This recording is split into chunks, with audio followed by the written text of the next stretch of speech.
que también les voy a subir 2 guías de preguntas, ¿sí? En realidad son guías de estudio. Ustedes recuerden que yo no les voy a dar trabajos prácticos para que me entreguen, pero sí, de alguna manera los quiero guiar, porque ¿qué pasa? Si yo les digo a ustedes que busquen algo, alguna información o demás, lo que ocurre es que buscan demasiada información y quedan medios como perdidos en qué buscar o en qué concentrarse. Entonces es por eso que a modo de guía justamente hago estas preguntas, que son guías de estudios, que no son para entregar, no son para entregar, pero sí son para tener para ustedes. ¿Por qué? Porque como yo les Bueno, conté a ustedes, el examen final va a ser un examen, yo después les voy a dar un listado de horarios, ¿bien? Y ustedes van a ir organizándose en el grupo, van a aprovechar el grupo de WhatsApp y organizándose a ver qué disponibilidad tienen para ir armando los grupos. Entonces, de a 4 o 5 personas los voy a ir llamando, van a ir ingresando al link a medida que yo les vaya diciendo. Y bueno, y les voy a hacer 4 preguntas, ¿sí? Que van a ser tipo bolillero, ¿sí? Al azar. 4 preguntas de las guías de estudio. Cada pregunta va a valer 2,5 en su puntaje, porque tienen que tener un puntaje. Ustedes saben lo de las notas y demás, pero bueno, tienen que tener un puntaje. Eh, y entonces es importante que vayan haciendo esas guías de estudio, pero para tenerlas ustedes. Y además, ustedes me pueden decir, no, bueno, pero ¿cómo sabemos si está bien o no si no la corregimos? ¿No es cierto? Bueno, justamente esa guía de estudios que yo les voy a ir dejando, la vamos a ir trabajando clase a clase, pero en vivo. Entonces, de pronto, no sé, si una pregunta es, ¿qué trastornos respiratorios existen en el adulto mayor? Yo les puedo preguntar a alguno de ustedes, así como venimos haciendo, y ustedes me responden, y ahí todos vamos escuchando, aportando y corrigiendo. De esa manera nos garantizamos que la guía de estudios esté bien hecha y que ustedes estén orientados. Toda la guía de estudio, cada guía de estudio que yo les dé, que les vaya dejando, así como les dejé, ¿se acuerdan que ya les dejé una a ustedes? Una guía de estudios al principio. Cada guía de estudios que yo les vaya dejando, ustedes tienen una bibliografía que se llama bibliografía obligatoria, que es la que la sede central me exige para que ustedes tengan y que lean. Y entonces esa va a ser su base para responder y para encontrar las respuestas. Esa bibliografía. Después, si ustedes quieren acrecentar con alguna otra bibliografía, está muy bien. El saber no ocupa lugar, y si ustedes buscan y encuentran respuestas que les parecen más satisfactorias, está bien también. Mientras esté bien, no pasa nada. Entonces, esas guías de preguntas que yo les voy a ir dando, es interesante que ustedes las vayan haciendo para que no se les junte mucho. Y de esa manera ustedes también van a tener un apunte y van a saber qué es lo que van a tener que estudiar. Cuando me pregunten, profe, ¿qué va a tomar en el examen, por ejemplo? Bueno, 4 preguntas al azar, ¿sí? 4 preguntas al azar de cualquiera de la guía de estudios que yo les haya dado. ¿Bien? Por un lado, hacemos el azar de la guía de preguntas, y por otro lado, del número de preguntas, les hago 4 y listo, y nada más. Si saben, saben, yo sé que van a saber porque son fáciles. Y eso, así va a ser el examen. Les remarco esto por la importancia que tiene de que las guías de estudios las hagan. Sigo con la profe, misma situación. Sí, ¿eso para cuándo decime. sería? Disculpe, porque entré tarde a la reunión. No, no pasa nada. La guía de estudios yo las voy dejando, las voy a ir dejando a medida que que vayamos tratando los temas, porque tampoco las voy a llenar de guías de estudios de cosas que yo no hablé. A medida que Ajá, vayamos viendo los temas, yo les voy a ir dejando guía de estudio. Y sí. ustedes la van a ir haciendo. Esas guías de estudio, al final de la cursada, cuando ya tengan que rendir examen final, va a ser la base para las preguntas, para lo que ustedes tengan que estudiar, los temas que ustedes tengan que estudiar y demás. ¿Eh? Ah, perfecto. ¿Sí? Gracias. Bien. No, por favor. Eh, Me sigue pasando esto, que hay gente que todavía no entró al campus desde que empezamos la cursada. Cosa que me llama la atención. Me puse a pensar y dije, bueno, tal vez puede ser que no tenga internet, qué sé yo, puede pasar. Que hace un mes y medio que no tenga internet, puede pasar. Pero se conectan por Zoom, entonces me llama la atención que se conecten por Zoom, pero que no entren al campus. Y eso es un problema serio para ustedes, no para mí.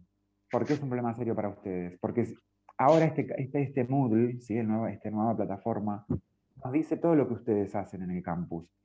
Inclusive hasta para mí mismo, por ejemplo, de la sede central, me dicen si yo tuve mucha actividad, yo mismo, si tuve mucha actividad, si no tuve. Estamos sumamente controlados, ¿sí?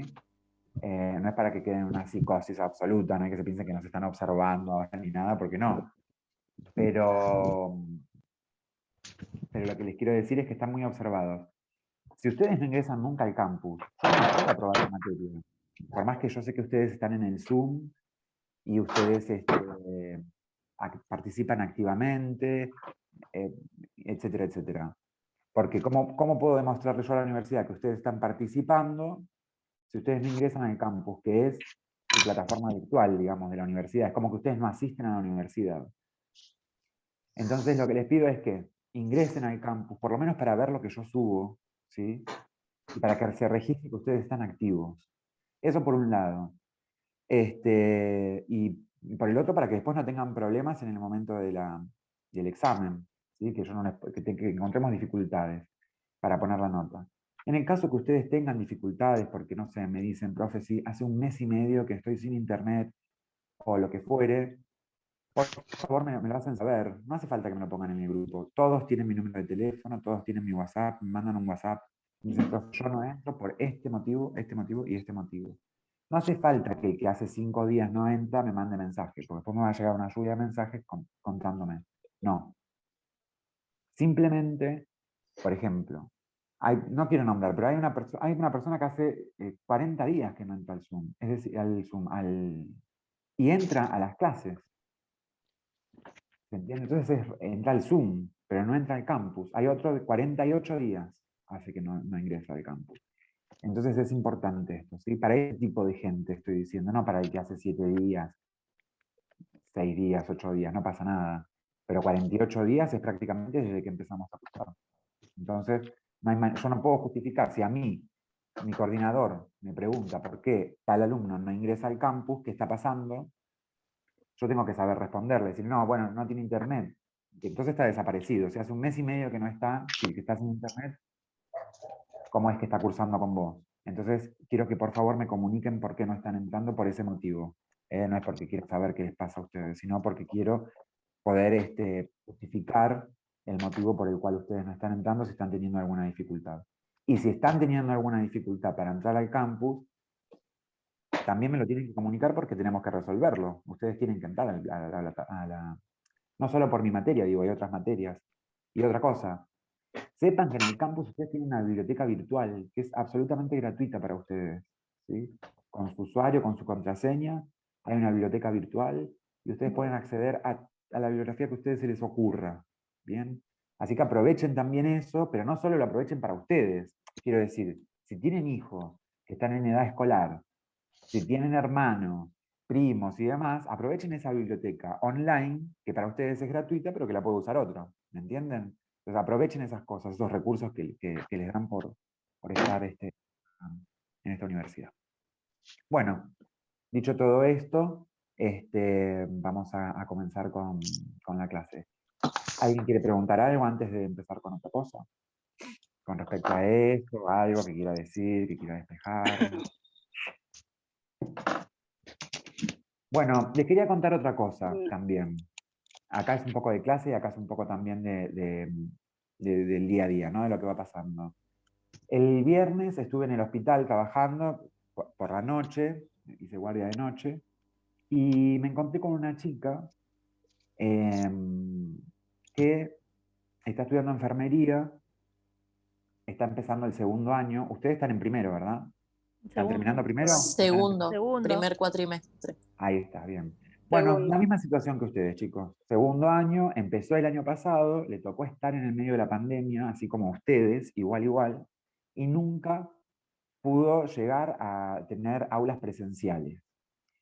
Con lo cual, la llevó a una, no sé, cosas encontradas. Quería abandonar la carrera porque me decía, yo me siento mal, porque no puedo, siento como que no voy a llegar, que voy a llegar a recibirme, pero no voy a llegar a saber lo que tengo que hacer. Son tantas cosas las que tengo que saber y si yo no hago prácticas, si yo no voy al hospital, va a ser muy difícil. Ustedes saben muy bien no por esta carrera, sino por otras carreras que han hecho, que lo presencial versus lo virtual no tiene, no hay comparación pedagógica, chicos, no hay. O sea, yo sé que ustedes aprenden y les llegan conocimientos y demás, pero no es lo mismo. No es lo mismo, no hay. Pero bueno, es lo que tenemos, ¿verdad? Entonces a eso nos tenemos que adaptar. Pero me quedé pensando en esta situación porque realmente es algo que supongo que a ustedes también les puede les puede estar pasando también, esta situación de sentirse medio como desanimados por el tema de que, bueno, no tienen la presencialidad, sienten que las cosas no las pueden aprender de la misma manera, sienten que no van a llegar con el tiempo para aprender. Cuando realmente tengan el título van a sentirse que no tienen la práctica suficiente como para poder trabajar. Desde mi lugar, como enfermero, que yo me recibí en universidad presencial, no aprendí virtual, les digo que siempre vamos a tener esa sensación de que nos falta mucho. De hecho, cuando uno trabaja como enfermero, cuando uno sale a la vida laboral de enfermero, siente que le falta. A mí, hace 20 años que soy enfermero, 22 años hace que soy enfermero yo, que trabajo como enfermero, no que soy, que trabajo como enfermero. Y realmente, al día de hoy, hay un montón de cosas que yo todavía no sé, que tengo que aprender, que tengo que buscar un libro, o consultar a un colega, o consultar algún médico, algún compañero de trabajo, bien, porque hay cosas que todavía no sé, porque además en la salud todo va avanzando. Yo me acuerdo cuando empecé a trabajar en una terapia, los respiradores artificiales eran básicos y solamente tenías que conectar el oxígeno y era un fuelle, era una cosa antiquísima, que para mí en ese momento era una novedad, y después, en la evolución del tiempo, la aparatología se renovó y tampoco sabía. Y ya era un enfermero que tenía 10 años de experiencia, pero no sabía y tuve que aprender. Sepan que en el ámbito sanitario, en el ámbito de la salud, en el ámbito de los hospitales, cuando ustedes vayan a laburar como enfermeros, van a encontrarse con personas que pasaron por la misma situación que ustedes, sea presencial o sea virtual. A todos nos pasó que nos pidieron una medicación para pasar y no sabíamos para qué era. A todos. Y yo me recibí presencial, vuelvo a repetirlo. Pero tampoco sabía. Por ahí me decían, pasá un potasio en bolo. Y yo lo pasaba porque no sabía. ¿Entienden? Y eso no se hace igual, ¿eh? Pero lo pongo como un ejemplo. Entonces, muchas cosas así. Y hasta el día de la fecha. Entonces, lo que yo le decía a esta chica, y también se lo quiero transmitir a ustedes, es, no se desanimen por eso, por tener miedo a que no van a llegar con el conocimiento, que no están aprendiendo, eh, porque no es así. ¿Sí? Tal vez ustedes no lo pueden ver ahora, pero más adelante, cuando empiecen a involucrarse más en el ámbito hospitalario, se van a dar cuenta que realmente siempre van a tener esa sensación de que les falta. Pero hay algo que es muy importante y es ser autodidacta y ser responsable. Cuando yo no sé algo, no lo hago, porque si no puedo matar a alguien, esa es lo que pasa acá en la salud. Cuando no sabemos, matamos, y eso está mal. Entonces, cuando no sé algo, no lo hago, pero tengo alrededor todo un equipo de salud que me va a ayudar y que me va a apoyar y que me va a bancar. Entonces, no se preocupen por eso. Y en relación a que aprenden o que no aprenden, yo creo que sí. No aprenden de la misma manera.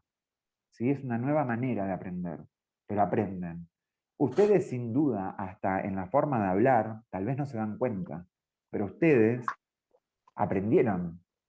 Porque la forma de hablar de ustedes en relación a algunas cuestiones de salud es nada que ver a cuando ustedes empezaron. Entonces sí están aprendiendo. De una manera medio particular. Chota, vamos a decir si quieren. Pero es la manera en la que ustedes están aprendiendo. Y están aprendiendo. Pero tenemos que tener paciencia. Y otra cosa es que esto no es para siempre. No vamos a vivir en pandemia. Porque o nos morimos o sobrevivimos. Y los que sobrevivamos, yo me incluyo porque creo que voy a sobrevivir, los que sobrevivamos, vamos a poder ser libres otra vez. Y vamos a poder otra vez ir a la universidad y vamos a poder otra vez hacer prácticas hospitalarias. Y listo. Y aquí no ha pasado nada, porque es así. Entonces, eso, quería compartirles esto porque realmente me llamó mucho la atención lo de esta chica que estaba ahí en el hospital, medio bajoñada y quería largar todo y bla, bla, bla. Y bueno, realmente no es así. Todo tiene su tiempo, todo tiene su tiempo. Inclusive, si yo les dijera a ustedes, porque hasta lo pensé, de llevarme 3 de ustedes al hospital, así que quieran venir para que vengan y estén conmigo y bla, bla, bla, inclusive así van a seguir sintiendo que les faltan cosas. No, no, no es la solución esa, no es la solución la práctica, no es la solución. Es decir, todo tiene su tiempo. Yo los llevaría al hospital, por ejemplo, para que vengan conmigo, que vengan de a 3, de a 2, un día uno, un día otro y bla, bla, bla. El tema es, chicos, que también pensé esto, yo lo hablé hasta con mi supervisor y demás. eh, el tema es que si ustedes se contagian de coronavirus, yo trabajo en una terapia intensiva que es COVID. Se contagian de coronavirus y se mueren y yo me muero atrás de ustedes, por la gran responsabilidad que eso implica. Y nadie va a pensar, no, pero el profe quería que vengan a hacer para conocer y qué sé yo, no, me van a matar, chicos. Si no me muero yo, me matan si se mueren, ¿me entienden? Entonces, tranqui, que para todo hay tiempo, ¿sí? Para todo hay tiempo. En este momento el tiempo es estar acá, de esta manera. En otros momentos, en otros tiempos, serán. Como hay una, Moria siempre dice, el pasado ya ni se acuerda de mí, el futuro no me conoce, no tengo ni idea de lo que me va a pasar en el futuro y sé lo que estoy ahora, lo que estoy haciendo ahora. Y lo tengo que disfrutar. Entonces estos momentos en los que estamos, disfrutémoslos en todo sentido, no solo universitario, sino también en la vida misma. ¿Eh? Los afectos, los amigos, relajémonos un poco también, porque estamos todo el tiempo escuchando muerte, muerte, muerte, muerte, muerte, muerte, COVID, COVID, COVID, COVID, y hay cosas maravillosas en la vida, no solo COVID, que puedo hacer mismo en pandemia, ¿sí? Disfrutar de un mate, disfrutar de una música, ¿sí? Disfrutar de mi animalito, sentarme a leer un libro al rayo del sol, estoy vivo y estoy saludable, ¿sí? Tengo dificultades como todo, pero bueno, puedo seguir y las puedo seguir solucionando. Entonces, eso es la vida, ¿no? En realidad. Pero bueno, eso quería decirles. No se desanimen y sigan. Claro que siempre van a tener la sensación de que les falta. Siempre, a mí también me pasa ahora inclusive, ¿sí? Inclusive me falta ahora un montón de cosas. Y bueno, las voy aprendiendo a medida que puedo, también no me voy a desvivir por ser nada. Eh, voy haciendo a medida, voy aprendiendo a medida que voy haciendo y que voy resolviendo. Cuanto más hago, más dudas voy a tener. ¿Se acuerdan cuando hablábamos de historia del pensamiento? Había un filósofo que decía, solo sé que no sé nada, y es verdad, porque cada vez que quiero saber más, me doy cuenta que menos sé. Si yo los llevo a ustedes al hospital ahora y les muestro una tabla de prescripciones de los médicos, van a empezar a leer y van a decir, no, esto no es para mí, porque no entiendo nada de lo que dice, no entiendo la letra, no entiendo qué medicamento, no entiendo nada, no sé cómo hacerlo. Entonces, quiero decir, cuanta mayor sensación tengan ustedes de que no saben, es porque mayor es el interés de ustedes por saber. Así que es una buena señal. No es para desanimarse, es para seguir adelante. ¿Eh? Bueno, eso solo Profe, quería decir. Sí, en cuanto, ¿puedo hablar? sí, claro. ¿Cómo no se puede hablar? En cuanto al desánimo, creo que es una situación por la pandemia. Por ejemplo, en mi caso, a mí, yo voy a hablar de mi persona particular, cuando yo empecé Sí. la cursada, con la ilusión de que iba a ser presencial, no sabía nada de la pandemia. En ese tiempo se hablaba que en China, allá en otro continente, había una enfermedad y bueno, no pensábamos, creo que nadie pensaba que iba a llegar acá, a esta magnitud. Ujú. Y No, esto modificó a mucha gente en lo laboral, a mí me modificó un montón. Y el sí, claro. desánimo lo genera la falta de económica, pues nosotros tenemos que costear una cuota, por ahí a veces estamos ahí remando para llegar y para estar al día, para poder rendir, para todo eso, y Ujú. no poder hacer práctica, esto es como que se van sumando ciertas situaciones que va generando este desánimo con el trayecto del tiempo y bueno, va generando un desgaste también, Sí, claro. que es lo que nos genera a nosotros. Pero sí, como dice usted, hay que tratar de seguir adelante, buscar un lado positivo y bueno, Y como sea, sí, es tratar difícil, ¿viste? Es de... difícil. Es difícil. Hay momentos que Es son muy difícil. difíciles, chicos. Realmente yo, por ejemplo, hay veces que yo vivo solo. Y hace 1 año y medio que estoy solo. Hay momentos que me vuelvo loco, loco acá en mi casa. No sé qué hacer, pero después tengo minutos, yo tengo mucho, estoy muy cultivado interiormente, porque creo que es mi eje, es un estilo de vida, una filosofía de vida mía. En momentos que no, hay que seguir, porque estamos acá y por algo estamos y disfrutemos de esas cosas que tal vez no le damos bola y que tenemos. A veces uno se concentra tanto en lo negativo que queda perdido en eso, ¿viste? Y es difícil, porque yo sé que muchos atraviesan cosas jodidas de verdad, ¿viste? Tipo, no tengo para comer, elijo, como le dije, no sé a quién se lo dije el otro día, que me encontré con una persona, me decía, elijo una comida al día, porque no puedo hacer las 4, ¿entendés? Entonces, es difícil, es difícil. Pero bueno, también hay alternativas, digamos, que no sea todo un castigo, porque si no parece que estamos todos castigados, ¿viste? Qué sé yo, no sé. Es una forma de pensar y entiendo que el desánimo tiene que ver con todo lo que vos decís. Se suma todo, porque no es solamente que ustedes están en pandemia acá en la universidad, están en pandemia en su vida. Entonces es difícil. Pero tenemos que tratar de llevarlo de la mejor manera posible, porque si no nos vamos a volver locos. Y el tema Eso. es que la vida está pasando, ¿viste? Los días pasan y nosotros no somos infinitos. En algún momento nos vamos a morir. Entonces está bueno que estos días que estén pasando no estemos, eh, ¿cómo les puedo decir? Hay que esperar a que todo se solucione viviendo, ¿sí? No vivamos esperando que todo pase, ¿entendés? Entonces esa es la clave, realmente. Hay mucha ansiedad, pero bueno, tenemos que vivir. Mientras esperamos que todo esto pase, vivamos. Y vivamos como se nos da, como se nos presenta. No nos compliquemos tanto la vida, porque ya está bastante complicada como nosotros nos demos más, ¿viste? Es como cuando estás triste, qué sé yo, y te pones lentos para llorar. Qué sé yo. Es Claro, una cosa que como ponerle no. una carga más. Basta. Claro, basta. ¿Entendés? Hay que cambiar eso. Hay que cambiarlo, sin duda. Bueno, ¿alguien más quiere decir algo? Yo, No seguimos. profe, consulta. Ah, sí. ¿Para cuándo más o menos sería el examen?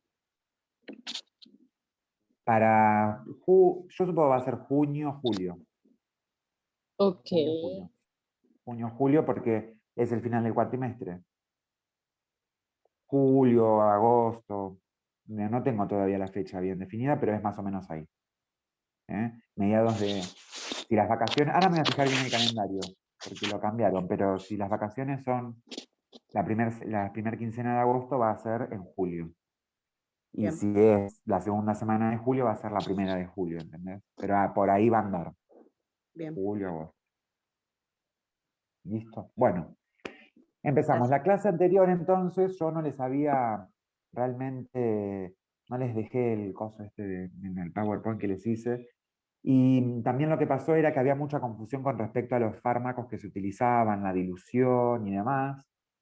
Que para eso estoy pensando en hacer alguna especie de taller práctico, pero después yo les voy a ir diciendo qué materiales van a tener que tener ustedes, por lo menos si pueden ir consiguiendo alguna jeringuita, alguna aguja, ¿sí? Ustedes en su casa,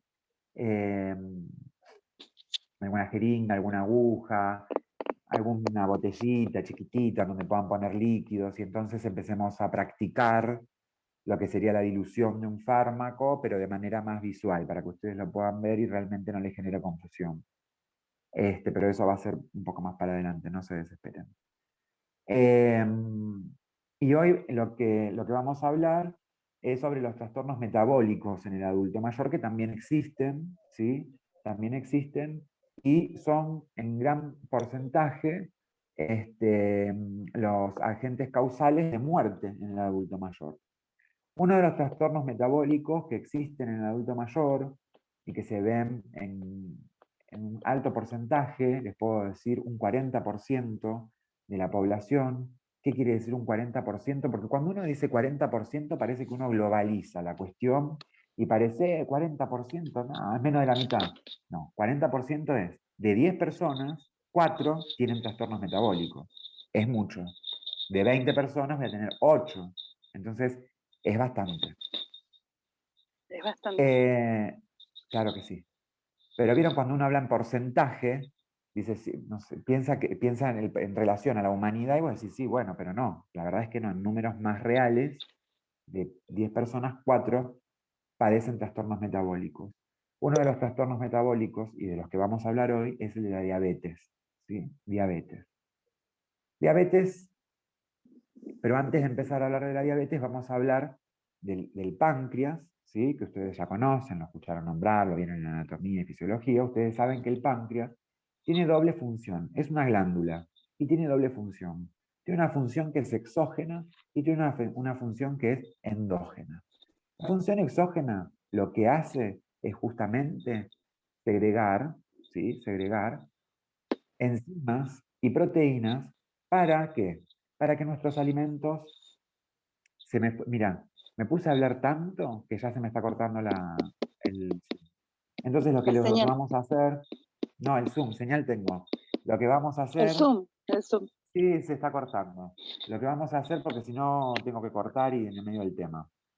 Vamos a salir y vamos a volver a entrar y vamos a arrancar con el tema de la diabetes, así no se corta. ¿Está bien, chicos? Bueno, si no está bien, no hay Sí, opción. dale. No hay problema. Que tenía doble función. ¿Me escuchan, verdad?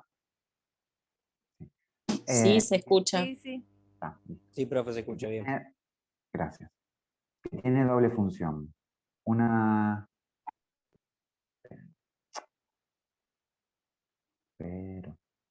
Pero porque se van metiendo algunos. No quieran metiéndolos. Bien, bueno, entonces, doble función, exógena y endógena. Exógena liberando enzimas, ¿sí? Que lo que hacen es lisar. Sepan Sí, que lo que es lisar, todo lo que es lisis, ¿sí? Es romper, degradar. Entonces lo que hacen es lisar todos los alimentos que van ingresando, obviamente a través de diferentes procesos, ¿sí? Metabólicos, van degradándose esos alimentos y nos van dando los nutrientes que vamos necesitando. Bien. Y por otro lado, tiene una función endógena, que es la de segregar hormonas para nuestro organismo. Tiene la característica de segregar la única hormona, en realidad, la única hormona hipoglucemiante que existe en nuestro organismo, que es la insulina. ¿Sí? Digo la única hormona porque no hay otra glándula que segregue hormonas hipoglucemiantes. ¿Qué quiere decir hipoglucemiantes? Que disminuyan el nivel de azúcar en sangre. No hay. La única que existe es la hormona que está segregada por las células beta del páncreas. Vieron que el páncreas tiene diferentes, se llaman islotes de Langerhans, que tienen diferentes células alfa, células beta, que van segregando diferentes hormonas. Bueno, hipoglucemiante, la única es la insulina y es segregada por el páncreas. Quiere decir que si el páncreas no segrega insulina, no hay ninguna otra hormona y no hay ningún otro elemento, ¿sí? Ninguna sustancia en nuestro organismo que disminuya el nivel de azúcar en nuestro organismo. Sí, hay externos, por supuesto, o sintéticos. Por otro lado, sí, el páncreas también segrega hormonas que lo que hacen es aumentar el nivel de azúcar. En ese caso, sí, tenemos varias hormonas que elevan el nivel de azúcar. A veces como función primaria y a veces como función secundaria o como un efecto adverso. ¿Bien? Por ejemplo, el cortisol, que es una hormona que está segregada por las glándulas suprarrenales, indirectamente, no es el objetivo, pero indirectamente lo que hacen es elevar el nivel de azúcar. Por eso los corticoides, por ejemplo, hay que tener mucho cuidado cuando administramos en personas diabéticas porque elevan los niveles de azúcar. Después tenemos el glucagón, que es segregado por el páncreas, que también eleva los niveles de azúcar. Entonces, tenemos acá sí la única glándula que segrega la única hormona hipoglucemiante como la insulina. Bien, cuando hay fallas, ¿sí? De diferentes tipos, ahí es que aparece entonces la diabetes. ¿Qué es la diabetes? La diabetes es justamente una patología, un trastorno en relación al metabolismo del azúcar en sangre. justamente puede ser por déficit, por exceso, que da trastornos en los niveles de azúcar en sangre. Básicamente tenemos dos tipos de diabetes. Hay más, pero las principales son la diabetes tipo 1 y la diabetes tipo 2. Y sepan esto, diabetes no es diabetes, ¿sí? Porque escucho muchas veces que hablan de la diabetes. No es diabetes, es diabetes. Bien, la forma correcta de expresar, de hablar es diabetes. Bien, dos tipos de diabetes tipo 1 y la diabetes tipo 2. La diabetes Profe, tipo 1, sí, disculpe. ¿Por qué puede ser que a veces dé muy bajo la glucosa en sangre, en un análisis de sangre? muchos motivos. ¿Quién se hizo, cómo se hizo y en qué contexto se hizo? Mi cuñada se hizo, por ejemplo, un análisis de rutina y le salió la glucosa en 30. Bueno, y debe tener un trastorno metabólico seguro, pero habrá que ver cuál. Claro, porque ¿Ella es encima le diabética? salieron los ¿Tiene alguna patología? triglicéridos altos Sí. y la glucosa baja, o sea, no sé si Y tiene que ver algo, pero... ¿Cuántos años tiene? Y 33, 34 tiene. Es Es joven, joven. sí. ¿Tiene Y hijos? ¿Tuvo hijos? Sí, es muy tiene un bajo, hijo. profe, para ser 30, ¿eh? Demasiado bajo. Sí, es 30. bajo. Muy. 30, 100. Los valores normales son de 70 a 110. Hemos Claro, por tenido eso pacientes cuando me con dijo, 30 de glucemia y están en coma.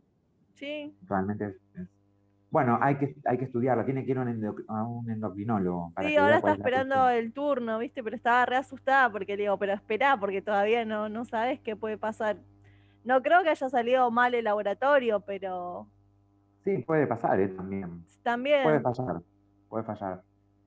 Bueno, no te puedo dar una respuesta certera porque No, sí, pero era son un muchas cosas. comentario como Sí. para... Un trastorno metabólico seguro, pero Sí, ¿cuál? Habría que estudiarlo. claro. ¿Viste? Bien, bueno, la diabetes tipo 1, en donde realmente las células beta, que son las que segregan esta hormona, la insulina, tiene, por un lado, se dice, un rechazo autoinmune, quiere decir que el mismo organismo, por una cuestión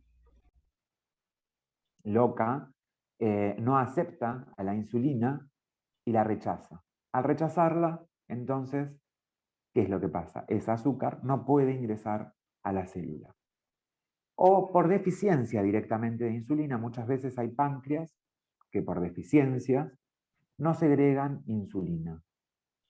Y entonces, los diabéticos tipo 1 son por lo general pacientes que inician con la patología tempranamente, jóvenes. ¿Por qué? Porque justamente al inicio de la vida, tal vez ese páncreas segrega un poco de insulina, no lo necesario, pero segrega, y entonces no trae ningún tipo de sintomatología. Pero a corto plazo, nuestro organismo va a empezar a manifestar esa ausencia de insulina. Porque justamente, sepan ustedes que, como yo siempre les digo, la célula se alimenta ¿de qué? Esto porque me respondan ustedes. Azúcar. De En azúcar. realidad, el azúcar es el combustible de casi todo el cuerpo. Bien. ¿Por qué, Marco? Porque justamente nuestro cuerpo es un conjunto de células. Entonces, una célula, ¿sí?, que puede encontrarse en cualquier parte de mi cuerpo, se va a alimentar para poder vivir de azúcar y de oxígeno, ¿sí? Cuando decimos de azúcar y de oxígeno, sepan que todos los alimentos, sea una lechuga, sea un kilo de pan, sea un fideo, sea un tomate o sea una berenjena, ¿sí?, son hidratos de carbono, ¿sí?, de diferente complejidad. Hay algunos que son más complejos, otros menos complejos. Hay algunos que son azúcares simples. Por ejemplo, el azúcar. El azúcar que uso para tomar el mate, el café o lo que fuera, es un azúcar simple, no es complejo. Lo consumo y a los 5 segundos voy a tener altos niveles de azúcar en sangre. Hay otros alimentos, como la fruta, por ejemplo, una manzana, tal vez tiene la misma cantidad de azúcar que tiene un alfajor. ¿Bien? Pero ¿qué pasa? El alfajor es un azúcar simple. Me lo como y me eleva niveles de azúcar en sangre rápidamente. Una manzana demora en ser, ¿sí?, metabolizada, degradada y convertida en azúcar. Bien, entonces, ¿qué es lo que me provee la manzana? Me provee dosis continuas, pero estables, de azúcar en sangre. Con lo cual, mi páncreas no se ve exigido, ¿sí?, exageradamente al consumir un alfajor, que sería diferente. Bien, en la diabetes tipo 1 no hay insulina o nuestro cuerpo la rechaza por una cuestión autoinmune y entonces, como ya les dije, no hay ninguna otra hormona en nuestro organismo que disminuya los niveles de azúcar en sangre. Así que si no hay, se produce la enfermedad, la diabetes tipo 1. ¿Cuál es el tratamiento para los diabéticos tipo 1? La insulina exógena, es decir, insulina sintetizada, farmacológica, ¿sí? Insulina farmacológica. ¿Por qué? Porque mi cuerpo no la tiene o mi cuerpo la rechaza y entonces tengo que utilizar otro tipo de insulina, después vamos a hablar de los tipos de insulina, para que justamente pueda esta azúcar ser aprovechada por las células de nuestro organismo y así puedan hacer el trabajo que tienen que hacer, que es generarnos energía y demás. Bien. Cuando nosotros tenemos azúcar en sangre, ¿sí?, cuando tenemos azúcar en sangre, no quiere decir que esa cantidad de azúcar esté dentro de las células, porque tal vez no pudieron ingresar a la célula. ¿Por qué no pudieron ingresar a la célula? Ustedes saben que las membranas celulares tienen ciertos receptores para ciertas sustancias. Tienen lo que se llama una semipermeabilidad. Son permeables, quiere decir que la célula es permeable para algunas cosas, para algunas sustancias, y para otras no son permeables naturalmente.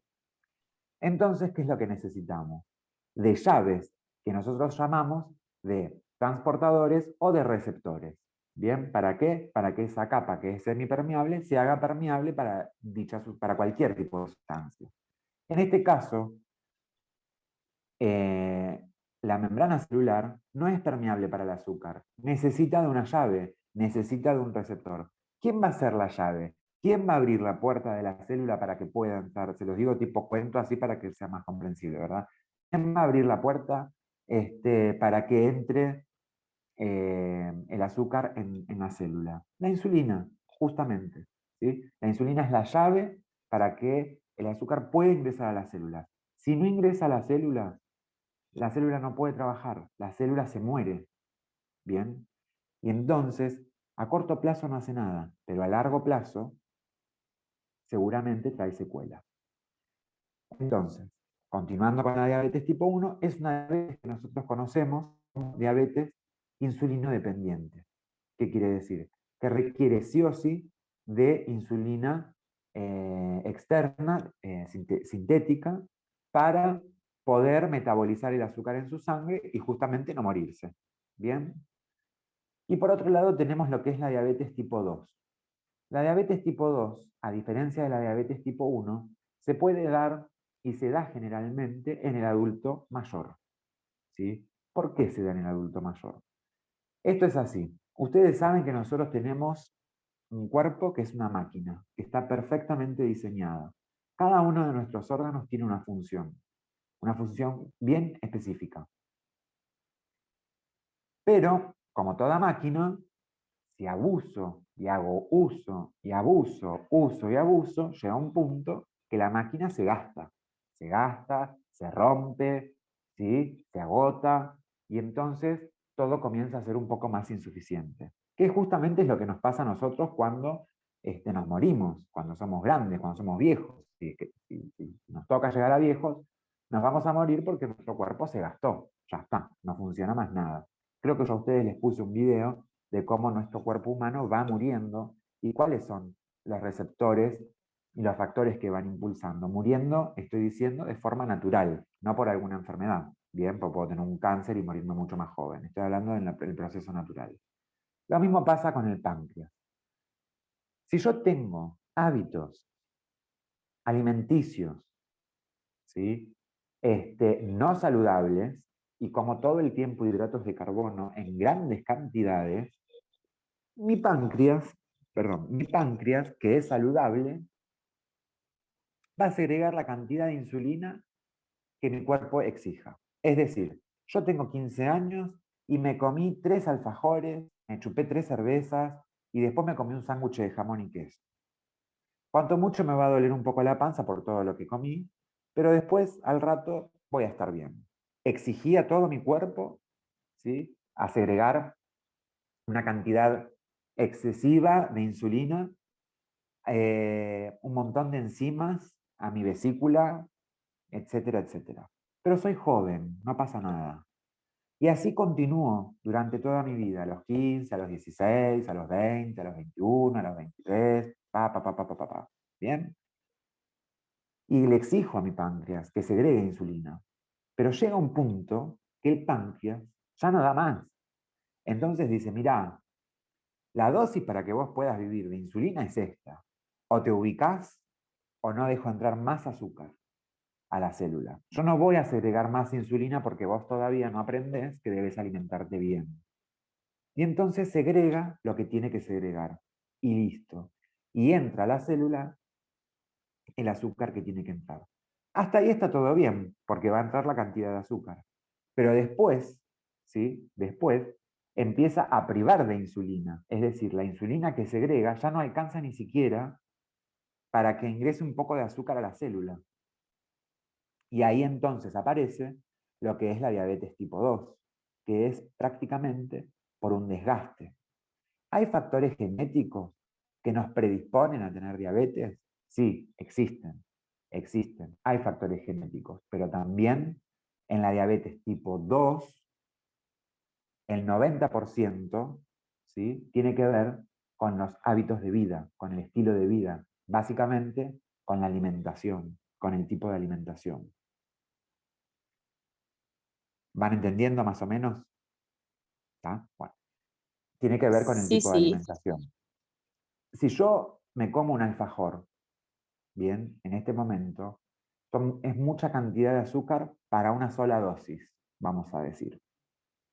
Entonces me como un alfajor y lo que pasa es que como al ser un hidrato de carbono simple, así como entra, se convierte en azúcar. Y entonces el páncreas tiene que rápidamente tratar de administrar ese azúcar porque no puede quedar en el intersticio. Tiene que ser aprovechada. Pero es de manera brusca. Y entonces le estoy exigiendo de manera brusca también al páncreas que segregue insulina. Llega un punto que el páncreas se cansó y no segrega más. Si yo consumo alimentos saludables y distribuidos, ¿sí?, a lo largo del día, de mi jornada, mi páncreas siempre va a estar tranquilo.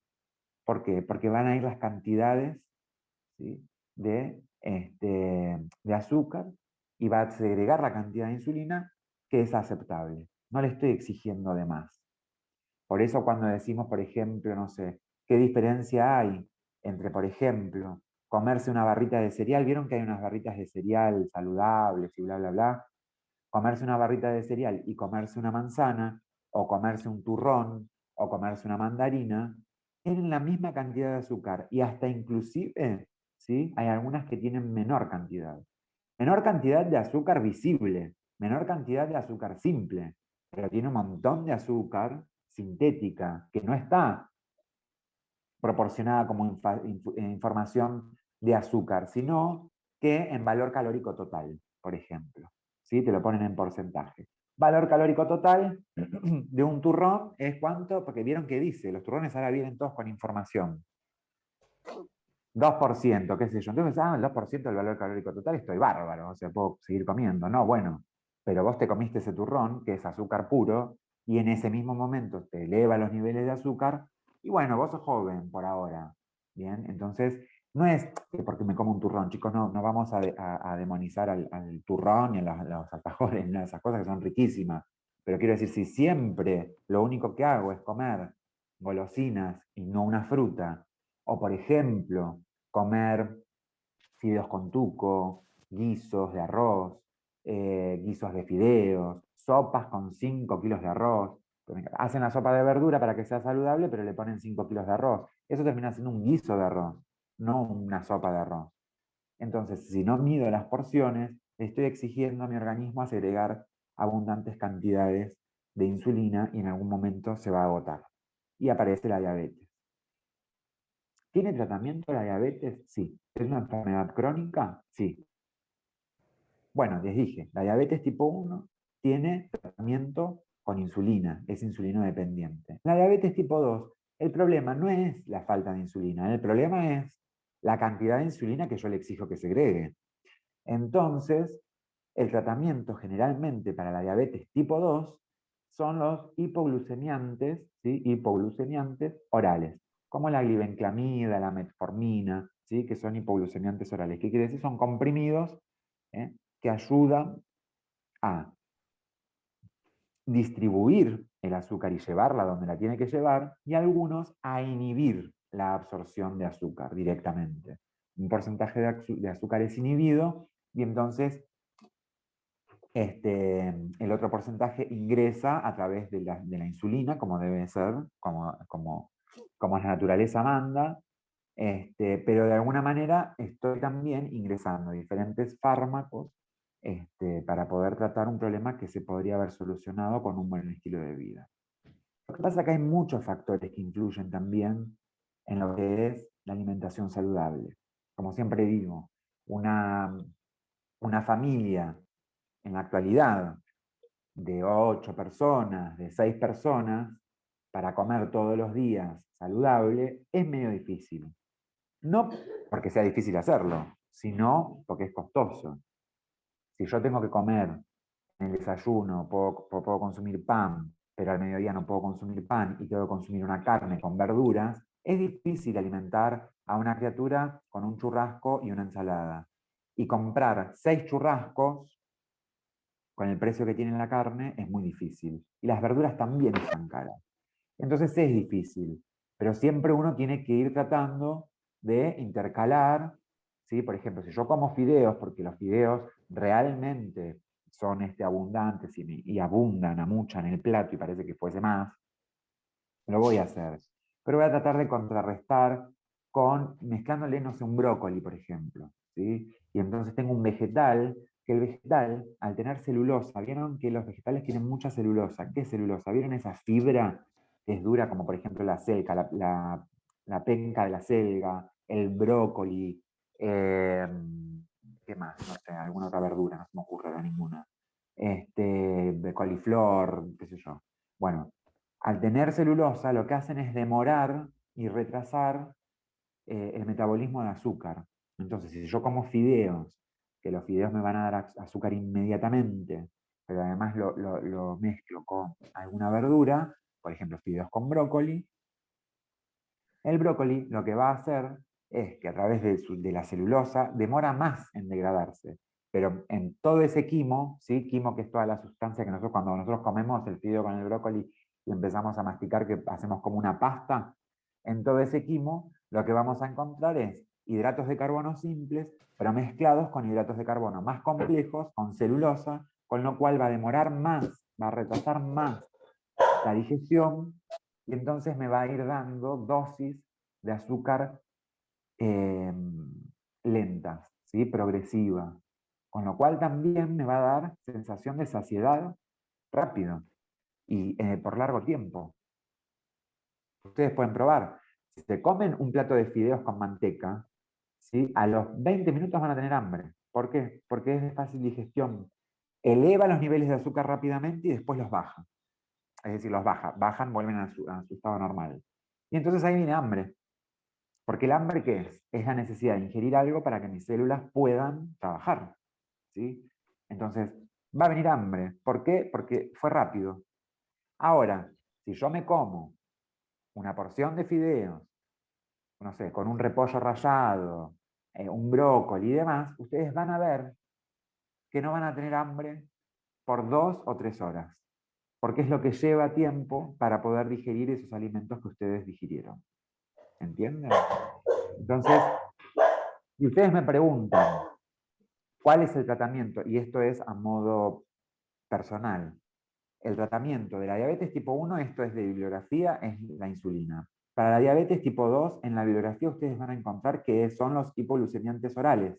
Pero en la realidad, yo les digo que del 100% de los diabéticos tipo 2 ¿sí?, que consumen hipoglucemiantes orales empiezan a alimentarse saludablemente, les puedo garantizar que el 90% deja de ser diabético.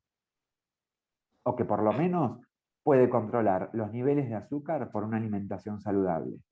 El tema es que, por un lado es difícil, ¿por qué? Por la situación económica, y por otro lado también porque las cosas ricas, las cosas que nos gustan, las cosas que más olor tienen, las cosas que más sabor tienen, son siempre cosas que nosotros siempre decimos, lo rico engorda. El pan caliente, el pasar por una panadería y sentir el olor a la factura, el dulce de leche, todo eso, si vos lo pones al lado de una naranja, de una insípida naranja, entonces no hay mucho negocio para hacer. Pero es verdad, parece fácil, pero no lo es. Por eso también hay tantas personas con obesidad y demás, etc. Bien. ¿Trae complicaciones la diabetes? Sí, trae complicaciones.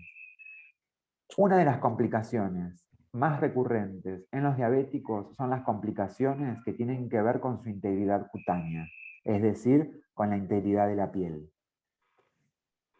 Un diabético cuando se corta las uñas, se corta un pedacito de dedo, ¿sí?, porque puede pasar a veces, y más en el adulto mayor, porque el adulto mayor no tiene una visión ni un pulso, ¿sí?, para el trabajo fino tan preciso, y entonces a veces se cortan, se van a cortar las uñas de los pies y se cortan un pedacito de dedo. La cicatrización en los pacientes diabéticos está siempre demorada, está siempre retrasada, y es una complicación. Después les voy a explicar por qué. Por otro lado, las infecciones son más recurrentes en los pacientes diabéticos. Por lo general, pacientes diabéticos hacen infecciones urinarias, por ejemplo, a repetición, ¿sí? Más que nada en el caso de las mujeres diabéticas, que ya de por sí la mujer tiene una predisposición, ¿sí?, por una cuestión biológica, a tener más infecciones urinarias que los varones, pero además diabética, imagínense, en los hombres también, en los hombres diabéticos también hay predisposición para infecciones. Y después de esas complicaciones, problemas de visión, problemas renales, ¿sí?, y problemas neuronales, de los que uno muchas veces no habla porque son invisibles.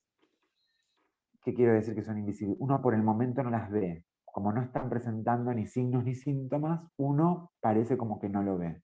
Pero eso, a largo plazo, también puede producir la muerte o el deterioro de una persona. Lo que yo les decía hoy, cuando nosotros no tenemos azúcar en sangre, ¿sí?, se produce lo que se llama hipoglucemia. La hipoglucemia, como les dije, es la privación de azúcar en las células, ahora y en la sangre. Hay células que se mueren y que se pueden reproducir, pero hay células que se mueren y no se reproducen más. ¿Cuáles son esas células? Las del cerebro, profe. Las células ¿Cómo se del cerebro. llaman? Las Las neuronas. neuronas, profe. Neuronas. Neuronas. Muy bien. Neurona que no recibe azúcar, neurona que se muere. Que Bueno, hago una hipoglucemia, no pasa nada. Hago 2, no pasa nada. Hago 3, no pasa nada. Pero de acá a 20 años, tus hipoglucemias te mataron casi todo el cerebro, ¿sí? Y vos seguramente vas a tener un déficit neurológico. Por eso es que después, por ejemplo, los diabéticos empiezan a tener problemas visuales. Por eso es que empiezan a tener un montón de otros trastornos que no tienen que ver con la diabetes en sí, sino como consecuencia de ser diabético. Diabético, y si es un diabético no tratado, mucho peor todavía. Como les explicaba, la célula para poder trabajar necesita de oxígeno y de azúcar, ¿sí? Pero piensen que nosotros somos un conjunto de billones de células. Es decir, que cuando yo hablo de que la célula, puedo hablar de mí. Yo para vivir, ¿qué es lo que necesito? Respirar, comer y beber. Lo mismo que necesita la célula. No es casualidad, yo soy un conjunto de células. Y entonces este conjunto de células está trabajando como un sistema de manera organizada para poder mantenernos con vida. Si yo no como o no tomo agua por muchos días, seguramente me voy a morir. Lo mismo pasa con la célula. Pero la célula, ¿sí?, tiene una característica que a veces hasta inclusive puede ser hasta, no sé, como unos rasgos de personalidad. Fíjense ustedes, cuando la célula no recibe azúcar, se enoja, se pone loca. Loca se pone, ¿eh? Pero así, loca. Y entonces, ¿qué empieza a hacer? Empieza a desparramar ácido para todos lados. ¿Sí? Para todos lados. Desparrama ácido porque, bueno, no me están dando azúcar, estoy con oxígeno solo, el metabolismo está ralentizado, estoy tratando de sobrevivir y en ese tratar de sobrevivir empieza a desparramar ácido para todos lados. Ácido y cuerpos cetónicos. ¿Sí? ¿Qué es lo que produce esto? Este ácido y este cuerpo cetónico produce lo que se llama la acidosis metabólica.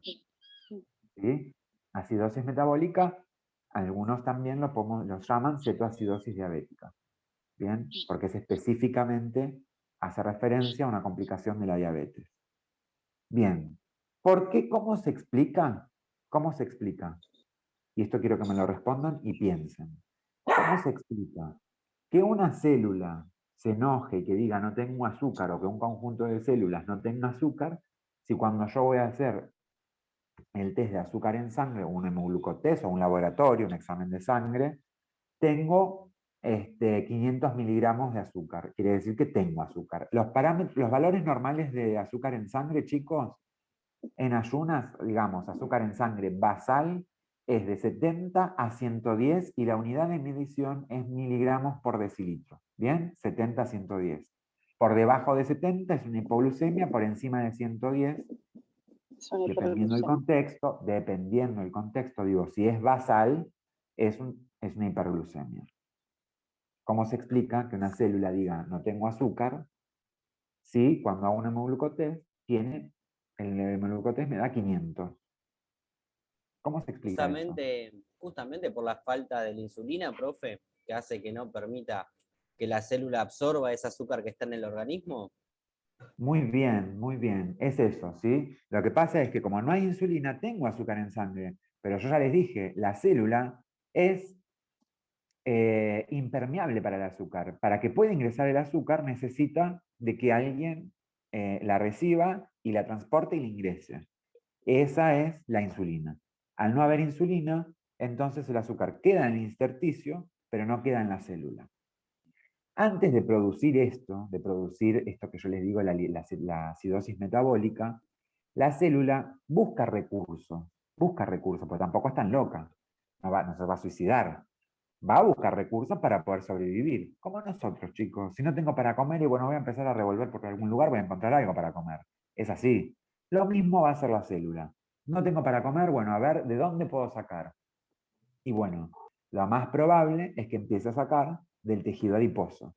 ¿Sí? Ustedes saben que el tejido adiposo, además de cumplir un montón de funciones, aislante térmico, bla, bla, bla, bla, bla, bla, también son reservas. ¿Sí? Son reservas que tiene nuestro organismo. Bien, hasta ahí todo bien, porque hasta inclusive está bueno. Si alguien quiere perder un poco de peso, está bueno, porque empieza a consumir todo lo que es tejido adiposo. Pero después del tejido adiposo vienen los órganos, ¿sí? Y empieza a consumir azúcar de los propios órganos. Con lo cual, ¿sí?, no sería como la mejor opción.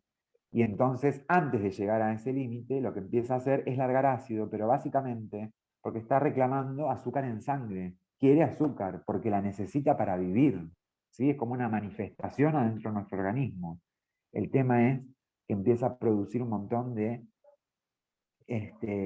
desajustes internos del medio interno que, bueno, trae una serie de complicaciones como por ejemplo la cetoacidosis diabética o la hipoglucemia o la hiperglucemia.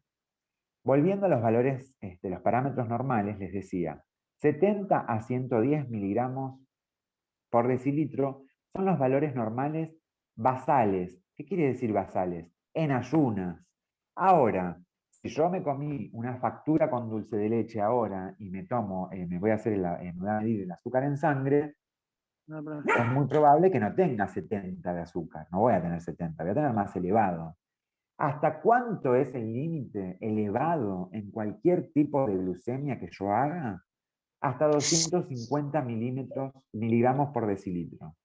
¿Qué quiere decir? Que en cualquier momento del día, si yo ahora me hago un hemoglucotest y tengo, no sé, 150, pero estoy tomando mate con azúcar, no es mi caso, yo tomo mate amargo, pero estoy tomando mate con azúcar, es esperable que el azúcar esté elevado. ¿Pero hasta qué límite? Hasta 250. Superando los 250 miligramos de decilitro, ahí ya tengo que sospechar en una diabetes. No se diagnostica tan fácil, hay que hacer análisis de sangre y demás, pero ya es una pauta de alarma. Ya estamos detectando que nuestro organismo no está sabiendo lidiar con las cantidades excesivas de azúcar. Bien, es una pauta de alarma. ¿Por qué les digo esto? Porque cuando ustedes sean enfermeros y empiecen a trabajar, van a ver que hay pacientes a los que ustedes les van a tener que hacer los hemoglucotest, se llaman, ¿sí? Hemoglucotest o test de glucemia, como quieran llamarlo. Y les dicen, hemoglucotest cada 6 horas. Entonces, si yo a las 6 de la mañana el paciente está en ayuna, voy a esperar que tenga niveles de 70 a 110. Pero si después voy a la 1 de la tarde a tomarle, a las 12 del mediodía, perdón, a hacerle el nuevo control, el paciente comió 11:30 y se comió un guiso de lentejas y de postre una naranja, no me va a dar de 70 a 110, me va a dar 130, 140, 150, 160. Bueno, ¿hasta qué límite yo no me voy a preocupar? Hasta 250 en cualquier medición del día. En ayunas es diferente. ¿Se entendió eso? De lo del ayuno, que es diferente, bla, bla, bla. Bien, bueno. Sí, sí. Bueno, entonces, ¿sí? Entonces, es muy importante, volviendo a lo que es el adulto mayor, a modificar siempre los hábitos alimenticios.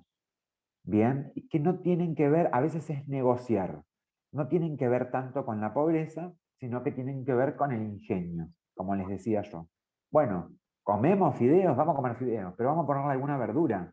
¿Para qué? Para que retrase un poco los niveles de azúcar en sangre que sean elevados rápidamente y además también vamos a tener sensación de saciedad por mucho más tiempo, con lo cual no voy a tener hambre. ¿Por qué? Porque mi cuerpo tiene la energía que necesita. Bien. Entonces, repasando, diabetes tipo 1 es una diabetes que requiere de insulina. Se dice que son pacientes insulino dependientes. Diabetes tipo 2, por lo general, se empieza a dar en adultos mayores y no requiere de insulina necesariamente, a veces sí usan insulina, pero a veces no es condición exclusiva en la utilización de insulina, y sí utilizan hipoglucemiantes orales. Pero a donde ustedes tienen que enfocar siempre es en los hábitos saludables. ¿Sí? En los hábitos saludables. Les había dicho que había otros tipos de diabetes, por ejemplo, la diabetes gestacional, que seguramente la habrán escuchado en algún momento, personas, mujeres, que no son diabéticas, quedan embarazadas, empiezan a hacerse los controles de rutina, que generalmente son mensuales y demás, y tienen valores elevados de azúcar en sangre, son diabéticas, pero que no eran diabéticas. Bien, empiezan a controlar y demás. Por lo general, la diabetes gestacional, para ser considerada diabetes gestacional, tienen que los síntomas, ¿sí? O las alteraciones metabólicas tienen que desaparecer poco después de haber parido. ¿Bien? Y entonces ahí tienen que ir desapareciendo. Entre la semana 3 y semana 6, ya esos síntomas postparto tienen que ir desapareciendo. Si no desaparecen, hay que controlar porque puede ser una diabética causa gestacional, y si desaparecen, a largo plazo, ¿sí? Tengo que tratar de hacer algún estudio para ver cómo continúa esa diabetes, porque, ¿qué quiere decir? La diabetes gestacional, que yo tenga diabetes gestacional no quiere decir que yo vaya a ser un diabético, una diabética, pero si es una pauta de alarma, voy a tener una predisposición, porque si, por ejemplo, cursando un embarazo, mi páncreas no estuvo satisfecho, y no segregó la insulina que tenía que segregar, o esa insulina no surtió efecto, es porque ya seguramente alguna alteración va a tener con el correr del tiempo. No quiere decir que todas las que tuvieron diabetes gestacional van a ser diabéticas, pero sí es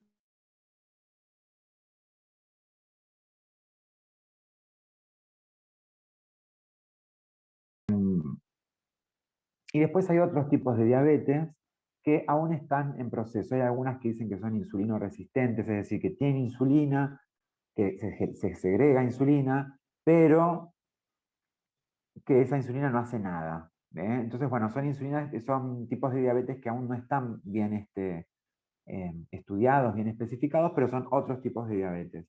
Ustedes saben que siempre, nosotros decimos que en medicina o en salud, 2 más 2 no es 4, ¿sí? No es nada exacto, porque siempre hay alguna cosa que puede variar o no. Bien, así como, por ejemplo, ustedes me pueden decir, no, bueno, pues yo tengo un amigo que se aplica insulina y con la insulina no da resultado, entonces tiene que utilizar hipoglucemiantes orales y demás, pero bueno. De las diabetes, más hay alguien que tiene ahí está, gracias. El micrófono encendido alto, alto, y entonces se escucha como que acopla. Esperen.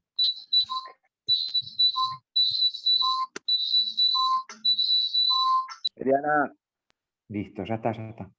Eliana, sí. Bueno, estamos, ahí vamos. Entonces, ¿qué estaba diciendo de la insulina? Puede ser que, digan, bueno, no sé, se aplica la insulina y no le surte efecto. Bueno, pero hay que ver en qué contexto. Sepan que de las diabetes que yo les estoy hablando, la diabetes tipo 1 es la más difícil de tratar. ¿Por qué? Porque se dan personas jóvenes, ¿bien? Y entonces, ¿qué pasa con las personas jóvenes? ¿Cómo yo a un niño, por ejemplo, le voy a privar de comer helados, de comer chocolates, de comer alfajores, que se esté midiendo el azúcar todo el tiempo en sangre, que se esté aplicando la insulina, que se esté pinchando? Es difícil. La diabetes tipo 2 es mucho más fácil de tratar, primero porque en una primera instancia lo que yo debo hacer es cambiar mis hábitos alimenticios. Y en una segunda instancia debería de intentar con los hipoglucemiantes orales. Nosotros vivimos en un sistema de salud que está fragmentado, ¿sí? Tenemos el sistema de salud público, el privado y el de las obras sociales. Pero además tenemos una gran industria que maneja todo en relación a la salud pública, que es la industria farmacéutica. Ustedes saben, para cada problema hay un remedio, pero no es así la vida, ¿eh? Como las propagandas, por ejemplo, ¿cuál es la propaganda que vi el otro día? Era la de Uvasal o Alical, alguna de esas cosas, ¿bien? Que decía, comiste como un desgraciado, te comiste 5 panchos, te tomaste 20 litros de cerveza, y después agarraste la grasa y te la comiste a cucharadas y te sentís para el orto, no pasa nada. Toma Uvasal, toma Alical. Y no es así, chicos. Pero fíjense ustedes cómo la industria farmacéutica va, ¿sí? Diciendo, hagan esa vida que ustedes hacen, total, después van a estar llenos de medicamentos. Y la industria farmacéutica se va a enriquecer, por supuesto. Ustedes no, los laboratorios sí. Para todo hay una solución, ¿sí? Fíjense todas las publicidades de Hepatalgina. Si comes, te cae pesado. ¿Y por qué comes si te cae pesado? Porque seguramente comiste con mucha cantidad de grasa, comiste mucho frito, y te va a caer pesado. Te cae pesado porque es una señal de alarma. Tu cuerpo te está diciendo, esto no me lo des más porque para el orto me cae. Pero bueno, existe la hepatalgina, existe la uvasal, existe el alical, existe la metformina, existe la insulina, existe el Lotrial para pacientes hipertensos en el April, existen un montón de... Para cada problema hay un remedio. Para cada problema hay un remedio. Pero la verdad es que esa no es la solución, ¿sí? En primera instancia, lo que yo debo hacer es tratar de cambiar mis hábitos alimenticios. Y después, si esos hábitos alimenticios no dan resultado, sí voy a recurrir a los fármacos. Bien. Esto es para que ustedes tengan en cuenta también, porque ustedes, cuando cuiden de algún sujeto de atención, sepan en el contexto farmacológico en el que se encuentran. Un adulto mayor, por lo menos, toma 1 o 2 pastillas todos los días. Por lo menos. Yo no puedo acrecentar, ¿sí? Yo tenía una tía que tenía un pastillero que era una pastilla una pastilla para el colesterol a la noche, media pastillita para dormir porque no podía dormir, la pastilla para la presión, la pastilla para la diabetes, la pastilla porque tenía una infección en el... Se había cortado mal un dedo, bueno, se cortó. Pastilla para eso. Ya después lo tomaba crónico porque le pasaba todo el tiempo, ya la tomaba ella. Pastilla para los dolores porque tienen problemas de artrosis, de reuma, bueno, un ibuprofeno. Y bueno, y a eso le tengo que sumar la pastilla, un protector gástrico, una ranitidina, un omeprazol, porque si no el estómago me hace un agujero así. Bien, en definitiva, un adulto mayor consume mucho fármaco, mucho fármaco. Entonces no tengo que tratar de cuidar al adulto mayor, no es ponerle más pastillas, es sacarle las pastillas, pero no de malo, sino para que no las necesite realmente. ¿Se entiende? La industria farmacéutica siempre va en contra de eso. Y lo aclaro porque es importante, porque ustedes van a cuidar de otras personas, pero cuidar no es, vuelvo a decir, darle pastillas. Es ver de qué modo podemos ayudar a esa persona para que no consuma más medicamentos de los que ya consume. Porque ya les vuelvo a repetir, en un adulto mayor, a cualquier adulto mayor que ustedes encuentren, pregúntenle y seguro toma una pastilla para algo. Para algo toma una pastilla. Una vaya aspirina, bueno, aspirina Preven, por ejemplo. ¿Sí? La aspirina Preven. Aspirina Preven previene 1 de cada 3 infartos. Está bien, la aspirina es un antiagregario plaquetario, pero antes de consumir eso, yo prefiero alimentarme saludablemente y salir a caminar 10 cuadras todos los días. Y listo. ¿Entienden? Gano yo, porque caminar me hace bien, segrego diferentes hormonas. Nuestro organismo está lleno de hormonas que nos hacen felices. Entonces voy a tratar de activarlas. Bueno, salgo a caminar, a tomar aire, a tomar un poco de sol, bien, me alimento adecuadamente, en la medida de lo posible, ¿sí? Y tengo hábitos saludables, pero no tengo que llenarme de más pastillas. Bien, y en relación a la insulina es líquida, ¿sí? Viene en frascos, en presentación de frascos ampollas, o en lapiceras, que ya vienen directamente para graduar la cantidad de unidades que yo me voy a aplicar, se aplica de vía subcutánea, es decir, tiene que ir al tejido adiposo. ¿Por qué? Porque el tejido adiposo tiene una absorción que es progresiva, con lo cual me va a garantizar que tenga dosis de insulina progresivamente, bien, durante todo el día. Se puede aplicar endovenosa, sí, muchas veces en complicaciones graves de la diabetes, como la cetoacidosis diabética, se hacen infusiones endovenosas de insulina, prescritas por el médico, por supuesto. También pueden ser endovenosas, pero en casa, ¿sí? O en situaciones que no sean de complicaciones graves, se utiliza de manera subcutánea. Profe, ¿le puedo hacer Subcutánea, una pregunta? sí, Perdón. sí, claro. El tema de la insulina, ¿no? Cuando nosotros ponemos a través de una jeringa y cuando ponemos el tema de la lapicera, ¿qué diferencia hay? Y, por ejemplo, ¿son las mismas dosis? ¿O son una tiene es más fuerte? ¿O cómo sería el tema?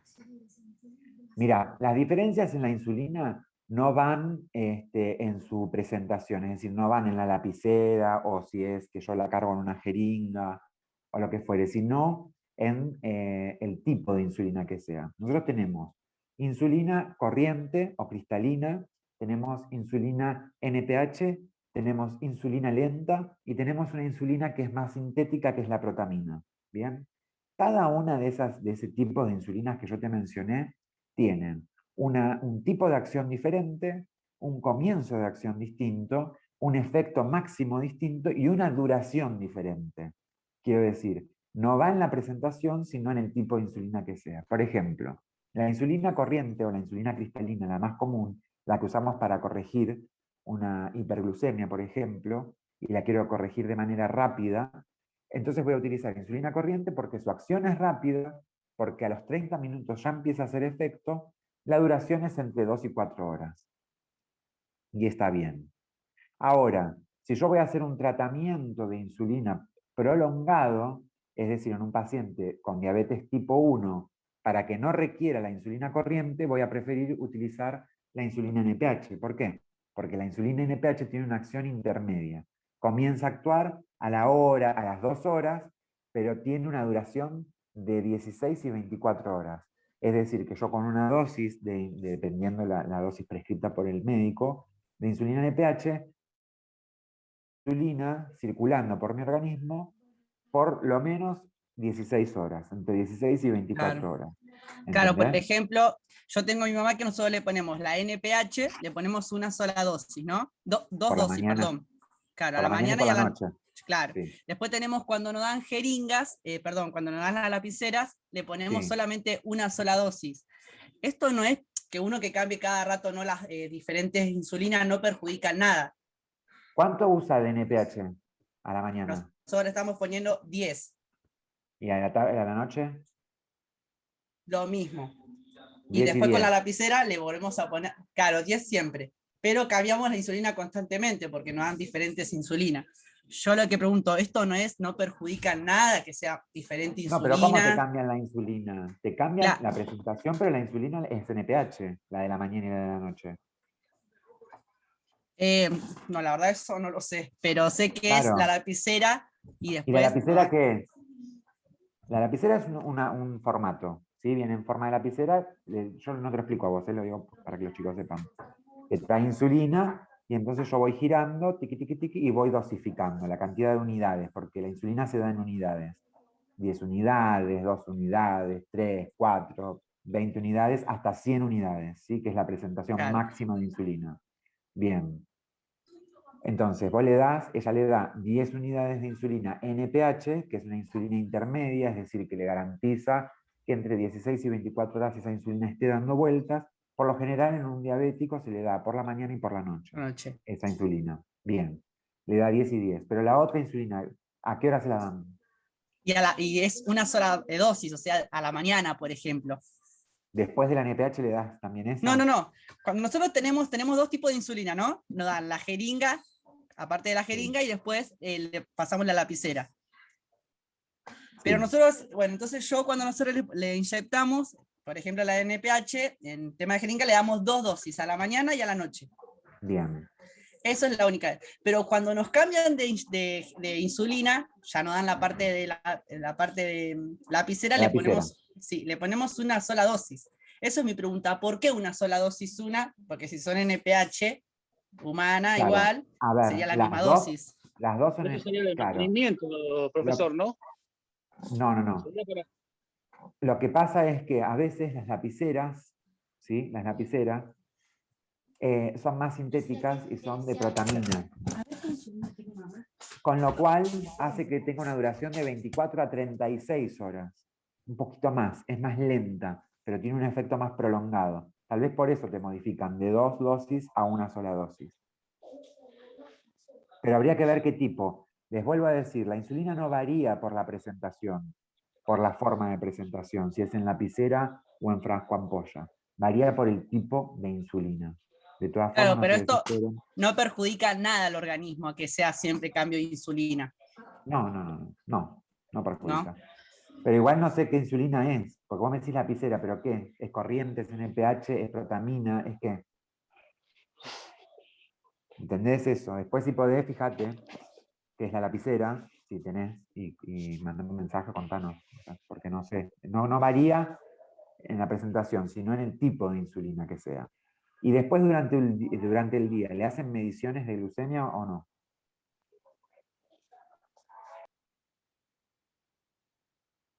Sí, la hacemos. Lo escucho más o menos, no lo estoy escuchando bien. Ah, le hacen. Sí, la hacemos. Bien. El tema es que a ella, como ella tenía meningitis, ahí se la movió todo, entonces ahí era peor la parte de Claro, la... porque una de las complicaciones que tienen los diabéticos, chicos, es que primero que tienen predisposición a tener mayor cantidad de infecciones, y a la inversa también, al tener infecciones de diferente índole, por ejemplo, en este caso una meningitis, una neumonía, lo que fuere, el tipo de infección que tenga, hace que, ¿sí?, el medio interno, el metabolismo, también se ve alterado, con lo cual los niveles de azúcar siempre se descompaginan todos cuando hay procesos infecciosos. Y entonces siempre hay que reajustar la dosis. pero la dosis no la prescribimos nosotros los enfermeros, por eso quédense tranquilos. Las prescribe el médico, nosotros lo único que tenemos que hacer es cómo aplicarla, nada más. ¿Está bien? Sí, sí. ¿Alguna otra duda, chicos o chicas? Que tengan. Profe, una pregunta, si no tiene la insulina, ¿se muere? A ver, No. ¿en qué caso? Vamos a decir, yo soy diabético, ¿sí? Y soy insulino dependiente. No tengo insulina. Lo más probable es que en el primer día no pase nada, en el segundo tampoco, en el tercero no, pero todo tiene que ver también con mi contexto de salud, digamos. Si es solamente la diabetes mi complicación en salud, o también además de ser diabético soy hipertenso y además de hipertenso tengo otro tipo de trastorno y entonces es muy probable que empiece a tener complicaciones de la diabetes, como una acidosis metabólica, que si no es tratada, por supuesto, te lleva a la muerte. A largo plazo lleva a la muerte, digamos. Y sí, la diabetes no tratada te lleva a la muerte, sí, claro. Claro. Y antes, cuando no había tratamientos digamos, para diabéticos, la gente se moría de diabetes todo el tiempo, porque yo conozco un montón de gente que es diabética. Sí, claro. Pero chicos, ustedes sepan que antes, hace 200 años atrás, la expectativa de vida era de 60 años. Ahora ya no. Se modificó. Se modificó en parte por la tecnología y por la industria farmacéutica también, ¿viste? Con lo que hace también que tengamos mayor cantidad de diabéticos. Antes no había tantos diabéticos, pero ¿por qué no habían tantos? Porque se morían. Ahora hay más porque pueden vivir, porque hay tratamiento. ¿Por qué te reís, Rosa? ¿Es la verdad? ¿O no, chicos? Dije algo desacertado, ¿no? Ah, Yo también me creías reí, otra pero cosa. es la triste realidad. Pero es así. Sí. Un montón de patologías. Pacientes con HIV, por ejemplo. Antes no había tratamiento. ¿Y qué pasaba? Se morían. Ahora, un paciente que tiene HIV, diagnosticado tempranamente y con tratamiento, llega hasta inclusive a, ¿cómo se dice? Cerar, como negativizar. Activizarse. Exactamente. ¿Sí? Y tienen expectativa de vida como cualquier otra persona. ¿Entienden? Eso sí es gracias a la industria farmacéutica. Por ejemplo, tampoco es que hay que castigar a la industria farmacéutica, ¿no? Nos ayuda ni bastante. Pero bueno, también hace que estemos muchos en el planeta. Profe, yo tengo una pregunta. Sí. ¿Puede ser que también a algunos le agarre diabetes por problemas emocionales? Mira, ustedes saben que la cabeza manda muchas veces y algunos aspectos psicológicos predisponen a padecer de algunas enfermedades. Hasta inclusive somatizamos enfermedades que a veces creemos tener, que creemos tener y no tenemos, y las somatizamos. Si lo que vos me decís es, por ejemplo, aquellas personas que dicen, no, yo tengo diabetes nerviosa, ¿sí? Me sube el azúcar cuando estoy nerviosa, nada más, pero no soy diabética. Eso no existe. El que es diabético, y listo. Hay factores, ¿sí? Estresores, se dicen, que hacen que se te complique más la diabetes, sí. Si yo, por ejemplo, soy diabético, estoy medicado, estoy todo bien, ahora me mido, estoy bien a mi nivel de azúcar y demás, soy diabético. Y tengo una situación de estrés, algún problema, algo que me pone nervioso, entonces eso también cambia mi metabolismo. Y entonces, por supuesto, va, entre otras cosas, a hacer que mis niveles de azúcar aumenten. Pero eso no es porque estoy nervioso, es porque soy diabético y esos factores hacen que mis niveles de azúcar aumenten. Así como, por ejemplo, el que dice que tiene hipertensión nerviosa. Yo tengo presión nerviosa, te dicen algunos. No, yo no tengo hipertensión. Tengo presión nerviosa. Cuando me pongo nervioso me sube la presión. No. Vos sos hipertenso, podés tener valores normales en algún momento del día de tensión arterial, y cuando te pones nervioso, por supuesto, segregas mucha cantidad de adrenalina y demás, ¿sí? Y entonces eso hace que aumente la presión arterial. Pero si vos no sos hipertenso, no tiene por qué elevarse más allá de los límites o los parámetros normales. ¿Entendés? La diabetes Lo que ocurre también es cuando yo me pongo nervioso, porque les mencioné lo de las hormonas. Cuando me pongo nervioso, segrego adrenalina, lo que hace que yo empiece a tener mayor actividad cardíaca, me puedo poner colorado, porque tengo mucha secreción de adrenalina, vasoconstricción, etc. Cuando estoy nervioso también se eleva el cortisol, ¿sí? Que es una hormona que les dije que hacía que el azúcar suba en sangre. Pero si yo no soy diabético y no soy hipertenso, ninguna de estas situaciones tiene que hacer que mis niveles de azúcar o de tensión arterial estén elevados dentro de los parámetros normales. ¿Está bien? Está bien. Y puede ser que a más o menos una edad se despierte la diabetes así de un día para el Sí, otro, porque mi mamá, claro, claro. ella Los estaba diabéticos tipo 2. normal, bien, claro, y más o menos a los 37, 38 Ajá. empezaba a sentirse mal, se sentía mareada, le hablaban y como que no reaccionaba. Y bueno, Ujú. fue a hacer estudios y le dijeron que podía llegar a tener diabetes. Queda embarazada, bueno, le habían comentado sobre la diabetes gestacional y bueno, Sí, nada, y ahora quedó. Y mi abuela le agarró diabetes a los 40. Y bueno, y mi mamá claro. más o menos Bueno, a esa en etapa, ese y después caso mis es tíos, y bueno, todos. una diabetes tipo 2. La diabetes tipo 2 tiene la característica de aparecer en edades más avanzadas, ¿sí?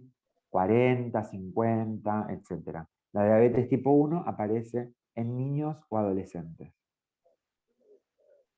Ah, bueno, bueno, está bien. Y le dijeron que que preste atención con los hijos que pesaron más de 4 kilos, que en el Claro, futuro pueden llegar a padecer diabetes. a ser diabéticos.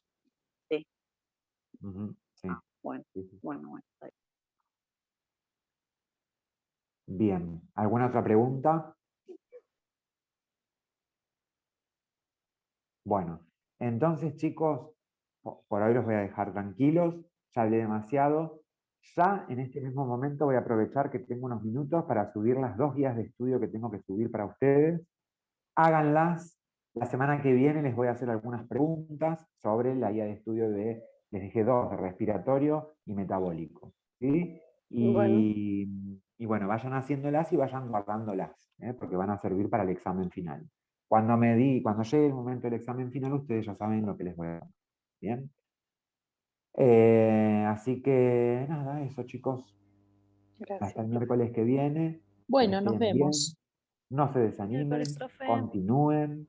Y bueno, y hagan lo que ustedes sientan. ¿Sí? Lo que les haga bien. Lo que los haga felices. Feliz día, Felices. profe. Gracias. Muchas gracias. Igualmente para vos.